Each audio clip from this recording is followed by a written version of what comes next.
दोस्तों, कभी कभी लगता है भारत को बाबा साहब ने आजाद किया और कुछ लोग उसे फिर से बेड़ियों में बांधने की कोशिश कर रहे हैं। आज बात होगी उस व्यक्ति की जिसने हमें संविधान दिया और उस वकील की जिसने इस संविधान के निर्माता पर ही कीचड़ उछालने की हिम्मत की। ग्वालियर के एक व्यक्ति खुद को एडवोकेट कहते हैं, सोशल मीडिया पर बयान देते हैं कि संविधान बाबा साहब ने नहीं लिखा, BN राव ने लिखा है, और फिर कहते हैं आम्बेडकर अंग्रेजों के एजेंट थे। वाह, क्या गजब की सोच है। जिन्होंने कल तक इतिहास की किताबें भी शायद पढ़ी नहीं, आज वही इतिहास के व्याख्याता बन गए हैं।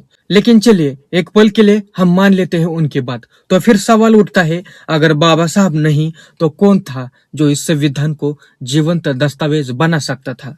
कौन था जो इस देश की जाति, धर्म, वर्ग और अत्याचार की हर दरार को समझ सकता था?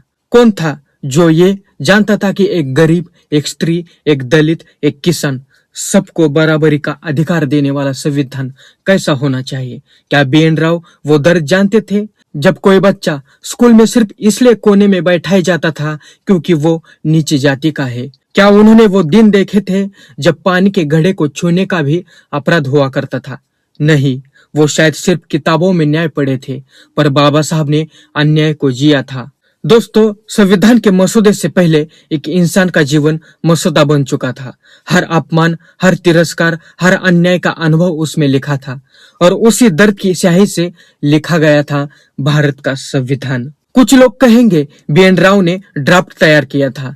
सही है, उन्होंने लिखा था, लेकिन वो एक कच्चा खाका था जिसमें भारत की आत्मा नहीं थी। डॉक्टर बाबा साहब आम्बेडकर जी ने उसे सिर्फ संपादित नहीं किया, उन्होंने उसमें जीवन डाला। उन्होंने वो संविधान बनाया जो किसी राजा की किताब नहीं थी, बल्कि एक किसान, एक महिला, एक मजदूर और एक भूखे बच्चे की उम्मीदों की किताब थी। संविधान सभा में बाबा साहब ने अकेले 100 से ज्यादा दिन तक खड़े होकर हर एक अनुच्छेद की व्याख्या की। वो सिर्फ कानूनी बहस नहीं थी, वो एक क्रांति थी जहां पहली बार भारत में बराबरी का कानून लिखा जा रहा था। वो बोलते थे, अगर समानता नहीं होगी तो स्वतंत्रता और भ्रातृत्व टिक नहीं पाएगा। आज वो लाइनें किताबों में है, लेकिन अफसोस कुछ लोगों की सोच आज भी 1930 में ही अटकी पड़ी है। कभी कभी लगता है इन लोगों की समस्या संविधान से नहीं है, समस्या बराबरी से है, क्योंकि संविधान कहता है सब समान है, और कुछ लोगों को ये बात अपमानजनक लगती है। जब कोई दलित अधिकारी बनता है, जब कोई मजदूर अपने अधिकार मांगता है, जब कोई औरत मंच पर खड़े होकर कहती है मैं बराबर हूँ, तब कुछ लोगों को संविधान याद आता है और बाबा साहब पर हमला करने का बहाना मिल जाता है। लेकिन दोस्तों, सच यही है, बाबा साहब न होते तो ऐसा संविधान किसी की औकात नहीं थी बनाने की। क्योंकि उस दौर में जब बड़े बड़े नेता आजादी की बात कर रहे थे, तब बाबा साहब समानता की नींव रख रहे थे। बाकी लोग भारत छोड़ो बोल रहे थे, आम्बेडकर भारत जोड़ो लिख रहे थे। क्या आप जानते हैं संविधान बनाते समय बाबा साहब कितनी रातें बिना नींद गुजारे? हजारों संशोधन, सैकड़ों बहसें, हर एक लाइन पर संघर्ष। यह कोई एक आदमी का काम नहीं था, यह एक तपस्या थी, और इस तपस्या में आग थी, वो आग जो सदियों से जल रही थी।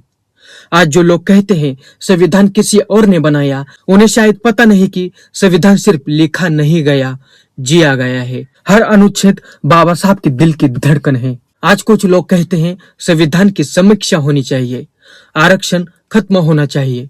क्यों भाई? जब समानता अभी तक जमीन पर आई ही नहीं, तो बराबरी का पुल क्यों तोड़ना चाहते हो? कहते हैं आप सब बराबर है।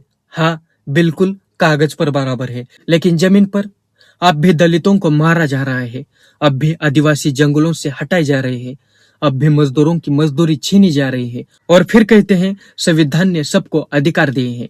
अधिकार दिए हैं जरूर, लेकिन क्या वो अधिकार लोगों तक पहुंच रहे हैं? यही सवाल बाबा साहब ने तब पूछा था, और आज फिर वही सवाल उठाना पड़ रहा है। संविधान को तोड़ने वाले लोग बाहर नहीं, अक्सर वही होते हैं जो उसके नाम पर राजनीति करते हैं।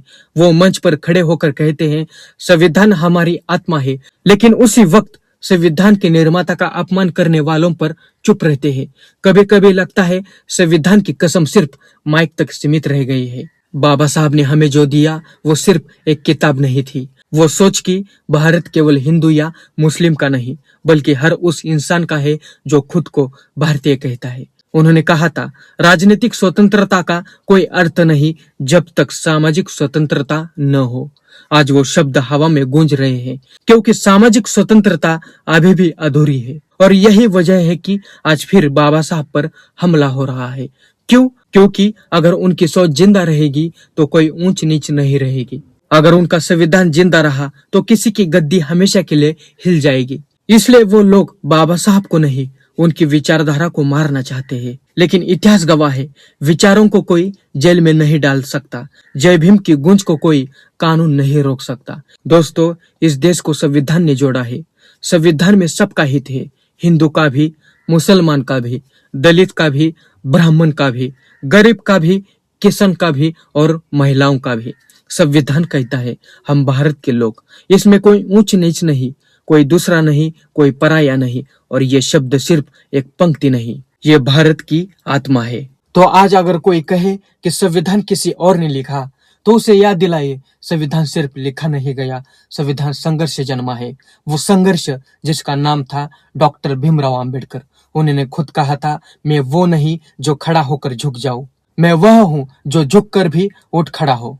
और यही बात हर उस भारतीय के लिए है जो संविधान में विश्वास रखता है। बाबा साहब चले गए, लेकिन उनका संविधान जिंदा है। उनके कलम आज भी हर अदालत, हर संसद, हर स्कूल में बोलती है।